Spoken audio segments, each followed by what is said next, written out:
and it'll say recording on there. Yeah, it says recording. It says already recording. It Oh, it says says recording on yours too? yeah. So you're good. Okay. All right, perfect. So great. Hello everybody. This is Frank from Skate Mind, and I'm here with My name is Brian Wood. I'm a licensed counselor, mental health counselor, and a professional artist. And I'm here with Frank to do this interview. So yeah. yeah, I'm so excited to have you here today, Brian. So I just wanted to start off with the most simple question. How did you first get into skateboarding? Oh, all right. So like I grew up in Barbados, and the culture there for surfing is pretty big in Barbados. And Right. a lot of my friends that I was going to school with, they surfed, and a lot of them skated. So I kind of in high school actually, I kind of got into it from that space. And then my neighbor, he skated, and his brother skated, but I got into it because his brother used to make skateboards out of pieces of wood and from roller skates. So we just roll up and down like a sidewalk. But my streets weren't paved. So we were just like roughing this sidewalk, and like I learned a lot of skating through that on this little sidewalk. But yeah, Barbados, man, like the culture was big back in the late 80s, early 90s. Yeah. So this was like still back in the day before urethane was invented, before they had Um, urethane wheels. yes. But like I wasn't into skating on that level yet. But yeah, it was before your thing was invented, and then like then all that stuff came into play. But yeah, So when did you like start to step into, being more involved in skating and getting in more the advanced? in the 90s, Mhm. I kind of started kind of late in that aspect of just like getting into skating a lot. Mhm. My parents weren't too keen on it, but um, yeah, I would just mess around with my friends, and then I got more into it as time went on. We had a little crew um, with some of the best skaters in at that time. They used to congregate at this place called Quayside, and the skating was phenomenal. I mean, I'd never seen anything like that in my life, So I was blown away by these skaters back then. Yeah.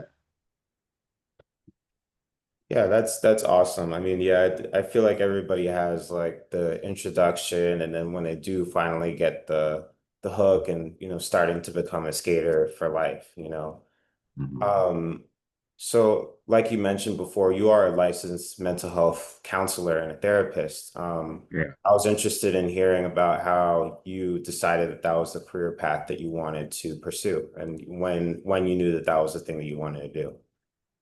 I think I always my heart is big for helping people. I grew up in a religious background. My dad was a pastor. I grew up in church a lot. My heart was always by helping people. But like that was not my first goal. My first goal was architecture. But I worked for a firm when I was younger, and I was just like, this ain't for me. I had to kind of make a shift in my career, but I found my calling. Psychology was my calling, and I incorporated my art, my counseling over time. I figured out how to do that. But yeah, um, my heart is for people, always has been, and Yeah. I got into it through that, from my background, and you know, mhm. Wow, that's great. Did you find like any barriers that you came into contact when you started pursuing your advanced degree in psychology or even, just going to college in general? Mm, if they are, I can't think of them right now. But I think my first job I had working in a psych ward, and I ended up working there for 14 years of my life. And that environment was very it was rewarding, but it was challenging as well too. Yeah. And I was exposed to everything, every diagnosis, every I was exposed to a lot of death, you know, suicides, and like it was just everything that was there, and it was traumatic, but it was good for learning. there's a lot of crises that would occur in this environment too, you know. So being new in this environment, it took me a while to acclimate because mental illness is scary for a lot of people.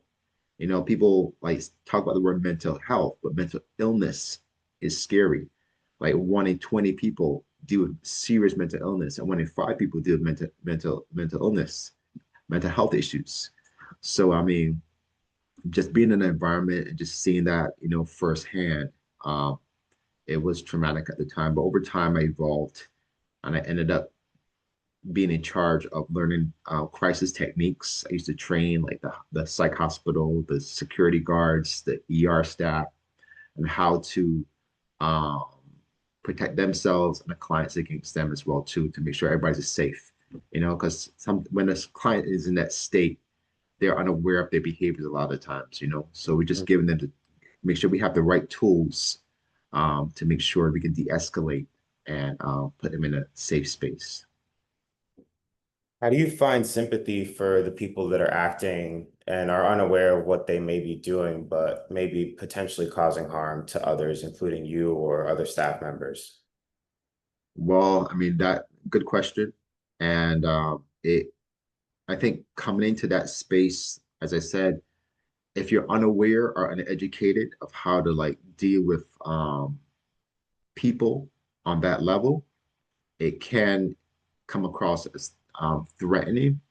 But just recognizing that, when, for example, if people are intoxicated and they do mental illness or they have both those things combined, they're not in their right mind, Mm, so just being sympathetic and saying, what, this person, is not in the right mind right now, because many times they would not be in the right mind. And later on, when they're either had to receive medications for it, or they would come back and say, what, I apologize for my behavior.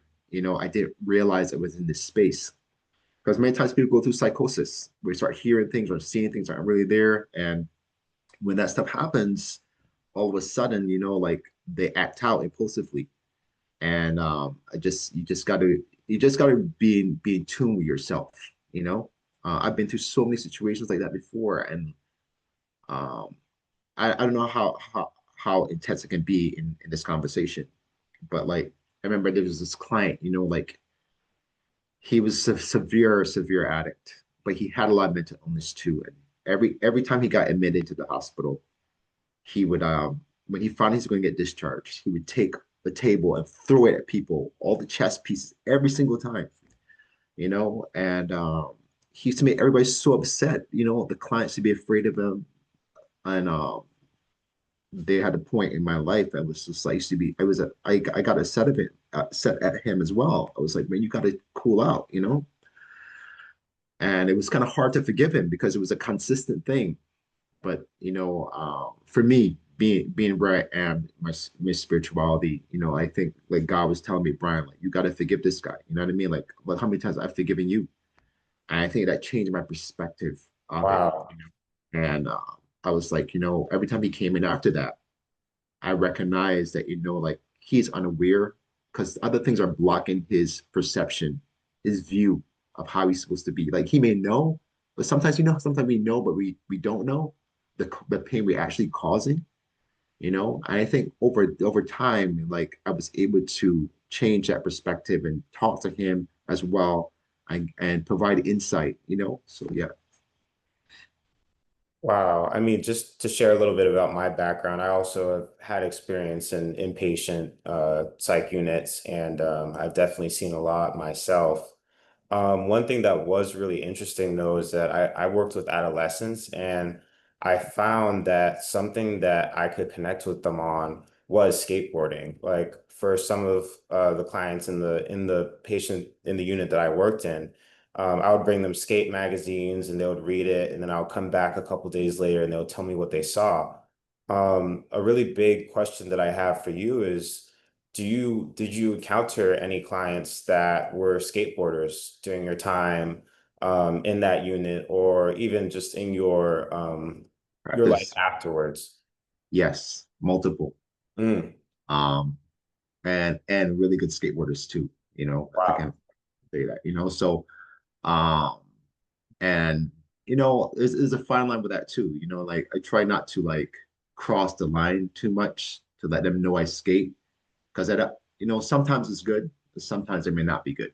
You know, um, so In um, what ways?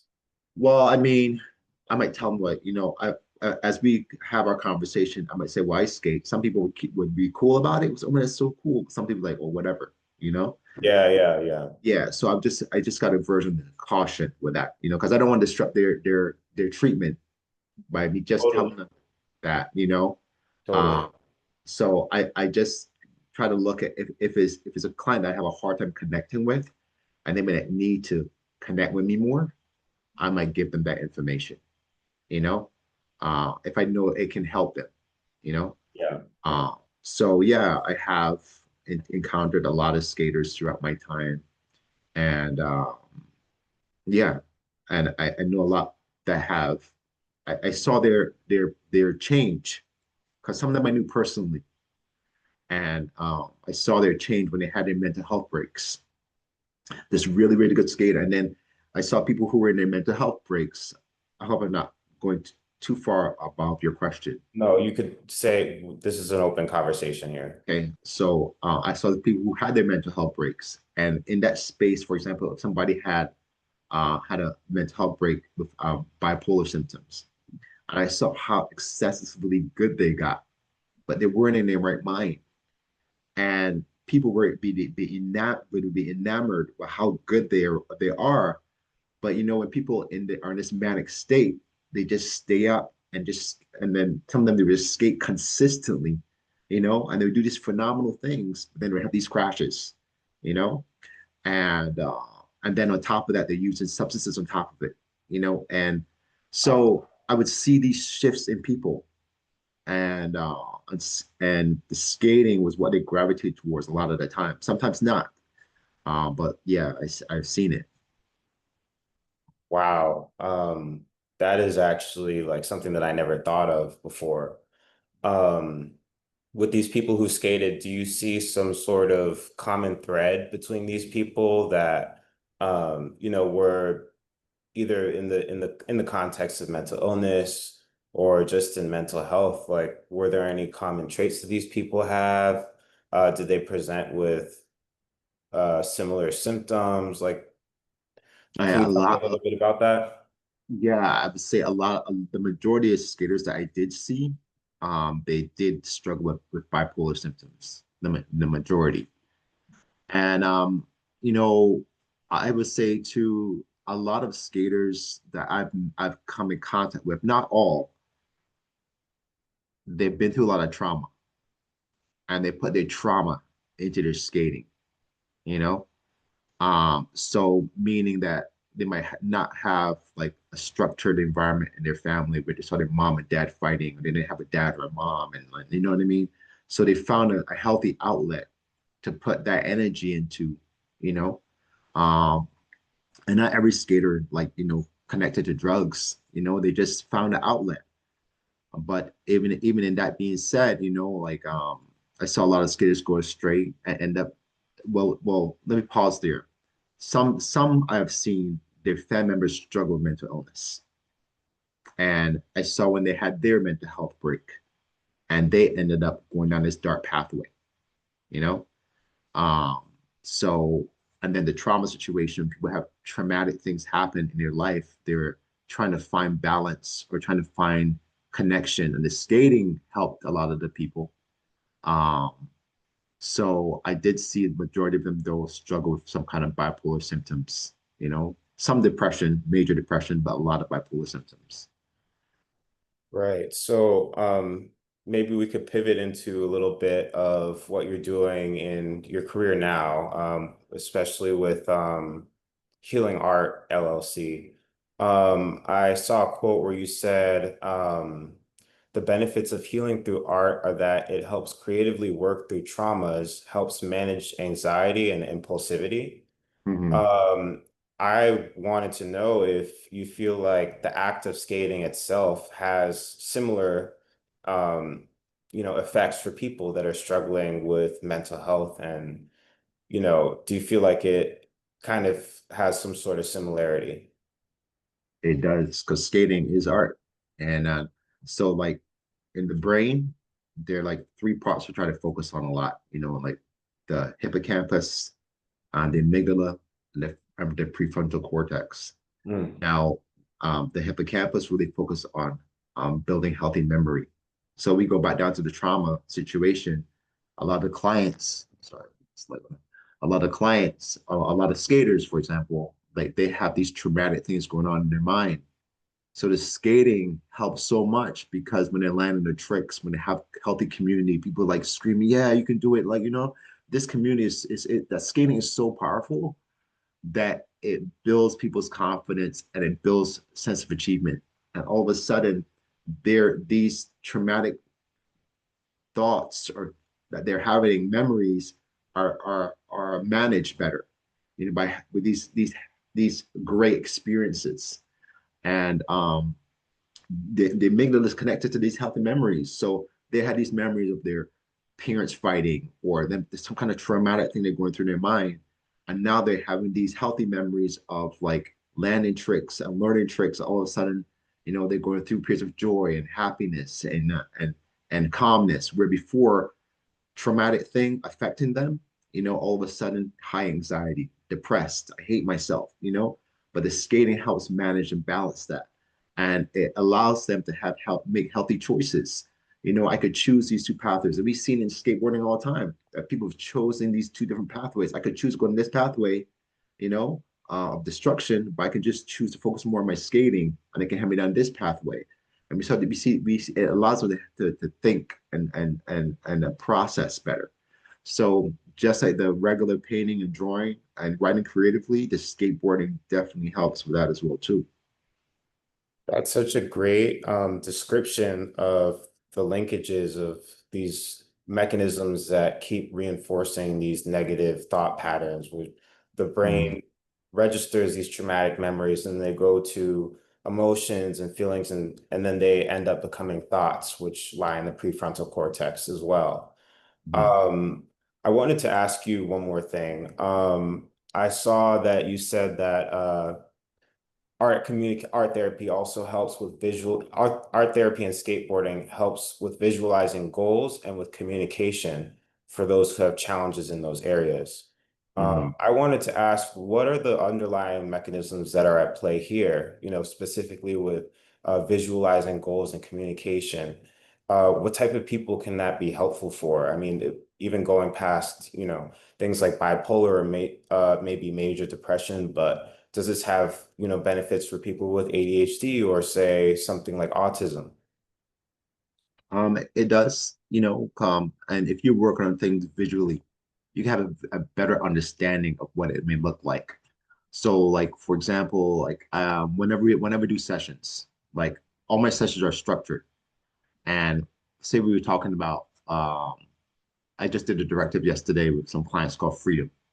And how would you like to see your life in the future? Healthy, or a time in your life you maybe want back when it comes to your healthiness.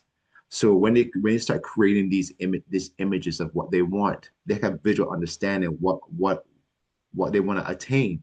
Because if you visualize it, my thing is if you visualize it, you can attain it. Just the Mm, same thing with skating.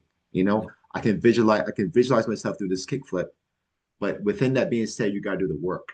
You know, and the biggest thing with a lot of clients is that they have a hard time doing the work. They're unwilling or unable to put the effort in. So when we about that word unwilling, as I mentioned, sometimes we don't want to do the hard work to stay healthy. We know what we need to do, are unable, we get distracted easily. So the arts help with focus mm, and it helps with staying grounded, so it can help all people if they engage in it. And the engagement is key. Once they engage in that, they can help them with communication. They may have a hard time talking about what they want to say, but if they can visually create it, because some people, like a lot of skaters are creatives, they're right-brained, and they may have a hard time articulating what they really want to say. And mm. by them creating this thing, you can actually develop some healthy conversation. So even we work in corporate, And even although you might have this big degree, you might have a hard time communicating many times what you want to say. So the arts is another tool that can be used to help you visually see what you want to attain, but also to help communicate to the people around you. This is what I'm really trying to say, you know? Um, and to come back down to that again with communication and perception, that everybody communicates differently. Everybody, and everybody understands differently. So within that being said, learning how to articulate yourself in the right way is key. So for understanding, does that make sense so far? What I'm saying to you?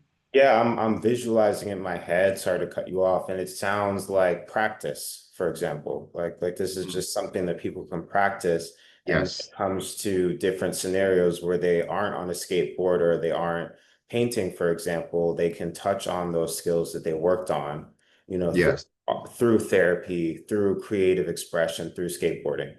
yes, yes. And it's key. And I even have like I give people like a little uh a piece of paper, for example, like a art book, and I was like, every day, or if you have a hard time expressing yourself, or you have a hard time with anxiety, or just impulsive thoughts or behaviors, like sketch that stuff out throughout your day. It doesn't have to be long. It could be like 5, 10 minutes. It would help you get those thoughts out of your mind. And something in psychology we use called free association. It just dumping out to bring clarity or just to bring balance, self-discovery, creativity, and it allows you to actually organize your thoughts a little bit better. Like how I do in English with brainstorming, the same kind of way, but you incorporate the arts and writing in it too, you know? That is so powerful. And I just am amazed at how far you've been able to develop these practices. And I'm sure that they have just touched so many people and added so many different abilities and capabilities to people's lives that they would not have otherwise had, if it weren't for your work. So I Yeah, really appreciate that. I have a couple more questions. yeah. So I want to know, like, do you feel like skateboarding trained you for your career in any way, or surfing or just the arts in terms of becoming a professional? I know that you mentioned before that, when I asked about barriers, you can't really remember too many of them, but, me personally being a grad student and having a lot of friends who are also grad students, and college students, I feel like a lot of us struggle with, certain aspects of academia. And I was wondering if, your background and your hobbies, including skateboarding, painting, whatever else you're into, helped you in your career now as, somebody who's in corporate and become a therapist, has their own business. All right. So I just want to make sure I answer your question right. Sure. So there was okay, throughout my college years, I would say finding balance was key. And it was hard for me. Some people, I see some skaters that can actually work a full career and skate and have all this balance going on. Like I was that kind of guy. You know what I mean? Like I had to be the skating sometimes had to take a back seat for me because it was a lot of work for me to like really manage the schoolwork and the skating. So sometimes I didn't skate. Not consistently. I never really put on skating, but not to take it to that level where I'm just like high progression. Sometimes you might got to do that, you know what I mean, to advance your life.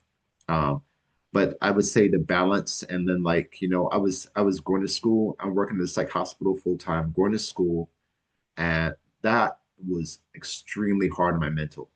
Mm. Uh, Hard. I would sometimes get home like late, like I would say like 8, 9 o'clock. I wouldn't say I couldn't skate. You know what I mean? I was just like I had a lot of work to do. I had a high my position I had was like one of the most stressful positions in the hospital. I was a discharge coordinator. I know in New York they have involuntary commitment. So I used to oversee all that, the court hearings and all that kind My of stuff. goodness. Wow. Yeah. So I mean, then I was doing group therapy there. It was challenging. And then trying to like train everybody in crisis prevention. So it was high stress for me. And So the things that I would say grounded me, was my spirituality. A lot of Bible, like having healthy community around me, good friends. The skating did ground me because I would say like I never really stopped skating. Um, Running, I would do like I would jog as well. Like doing, I wouldn't go to yoga classes, but I would do like yoga stretches, the arts, and like when I find if I have this balance going on in my life now, like I still do art. I might do like 4 or 5 pieces in a year, realistically to do something good. But I have to have these things now going on, music, guitar, I have to have this balance going on. And I'm a big advocate for like, some people say I don't got the time to do things, but I mean for the things that are going to balance you and going to help you mentally, you got to make the time for those things, even if it's for 15 minutes a day. You can do 50 minutes of exercise, or fix it 50 minutes some kind of artwork, sketching. Do something because if you don't do it, what's going to happen is your sense of achievement is not going to be there, and your confidence level is not going to be there, and you're going to find yourself wondering why am I not progressing, you know? So making the time to invest in yourself is key. Like I don't skate every day, I might skate for 2, 3 days in the week, but at least I'm getting some kind of skating in to keep me up to par. I can handle myself with skating, you know what I mean? Um, Yeah. so those things are important, to manage your life better because you want to have this healthy life. I still got my family. I got to take care of my family as well too. So having this balance going on is key, for your health to be healthy. Yeah, answer your question, good. Yeah, no, this is great. I have two more and then I think that we can call it at that. I don't want to take up too much of your time. You're good. You're good. Um, so I want to ask you, the second to last question I want to ask you is what do you think that skateboarders need now more than ever? Mm, I think they need platforms like this because I think that right now everybody has platforms in the different spaces, in the sports world and in the uh, professional world. You know what I mean? That everybody has some kind of platform going on, and I don't think there's a lot going on with skating, and it needs to be pushed. And the reason why I'm saying that is like so many skaters are lonely out there, struggling, and they don't even know who to talk to or who to turn to. And a lot of skaters don't connect with a lot of other people, you Yeah. know, and they need to have this outlet where they feel safe to share and talk and to be educated. Like I know Nine Club was doing, they had what's this guy's name? He's a doctor. But he's Neftali. what's his name? Neftali Williams? No, no, Oh, not Taffy Williams. okay. Just another guy. He Huberman. Is his name? Huberman, Andrew Huberman. Yep. Yes. Right. Like they need people like that more, and for people to engage in that, because and it helped that he skated, and he knew about the skate culture. So they need more of that because as I said, a lot of skaters out here are struggling, and they want to listen to the right people and get the right information for somebody who identifies with them. So more platforms like this are definitely needed in these spaces because if you look at skating right now, skating has changed and evolved a lot. Like all these skaters right now are working out. They go to the gym, they have all these train. I'm saying I know it's kind of wild. However, there's a level of it that's pretty good. Like Neen Williams. Like to see Neen Williams, Yeah, yeah. what I'm saying, transition his like Yeah. that's phenomenal. It went from skate and destroy to like Skating be a healthy. rounded athlete and human Yeah, you know being, what I mean? you know? So I think if there was more of that, especially back in the 80s and 90s, like skating when they have evolved more. And there were skills like that are that like that out there. But all I'm saying is like they need to be more focused on how to be this healthy person, you know, Right. Right. all around, not just physical, but mental. And mental is key, you know? Yeah. Yeah. Yeah. And But that's why education helps, mhm. because I mean, I feel like there's a lot of misinformation and just gunk that a lot of people are taking in. And I'm going to try to condense this into bite-sized, videos that people can digest and possibly post like the full interview as well on Instagram, but I mean on YouTube. But I really would hope that, like I keep saying, we can continue to have a platform where this type of dialogue can continue. Um, the last question that I have for you is, what advice would you give to young skaters as someone who's been skating your whole life, just like both of us have been? I would say to be yourself and like don't try to be somebody you're not. I think there's a lot of people pleasing that goes on Yeah, because you wanna belong. But skating is unique and it's different. Like I give an example. I was at this skate shop the other day, and this kid was like trying to show off in front of his friends, you know? And I see that type of thing a lot. Yeah. then I see him at this other spot. Wait, so can you say that again? I think your microphone went out a little bit. Oh, can you hear me now? I can hear you now. Yeah. So then I see him in this other place. It was like uh uh uh it was not church related, but it was connected to that, you know. And he was a totally different. He didn't know I went there, and he saw me, and I saw him, and he was a totally different person. I was like, bro, I got something to tell you. It's like, dude, be yourself. Don't try to like show off. You know what I mean? Like, Yeah, yeah. be yourself. I mean, people respect that more.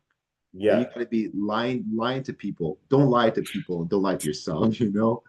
But I mean, young teenagers go through that. We go through that. You know what I mean? When we, Yeah, for I mean, sure. but Yeah. like uh people respect you more when you can be yourself and then they see you're consistent in your life.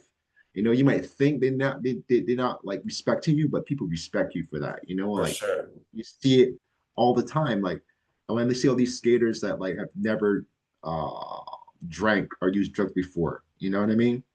And people will say like, I wish I could do like I think what's the guy's name from New York that he's on New York, not New York, he's on Supreme, Tyshawn. Yeah, Yeah, yeah. you know what I He's mean? Like sober. people like that, Yeah. and people were like, I wish I could do that.